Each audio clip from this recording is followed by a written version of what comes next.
sais que c'est aujourd'hui ou hier que Israël a déclaré qu'un de ses buts de guerre, c'était le retour des Israéliens au nord d'Israël, c'est-à-dire à la frontière libanaise, donc hors de la menace du Hezbollah. Alors, je ne sais pas si c'est la bonne méthode, j'ai des doutes, mais c'est bien l'objectif recherché. Les Israéliens ont-ils gardé une avance ? On se rappelle que très longtemps, dans ce type de domaine-là, ils avaient une avance. Est-ce qu'elle est conservée ? On en a ici l'illustration. On en a là une illustration. Ne jamais oublier que la tradition de l'armée de Tsahal, de l'armée israélienne, est avant tout une tradition terroriste.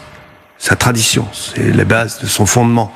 Contrairement à nos armées, qui sont des armées qui ont été toujours dans la légalité, dans le domaine régalien, et Tsahal a commencé par être une organisation terroriste. Donc elle a cette innovation, cette recherche perpétuelle de déséquilibrer l'adversaire. Elle en a gardé une empreinte, dites-vous. Ah, c'est certain. Ouais. Je me rappelle avoir interviewé Yitzhak Shamir, qui avait pratiqué le terrorisme lui-même, Premier ministre israélien, qui avait été lui-même terroriste contre les Britanniques, et qui disait ça. Il y avait d'abord cette expérience première. Tout à fait.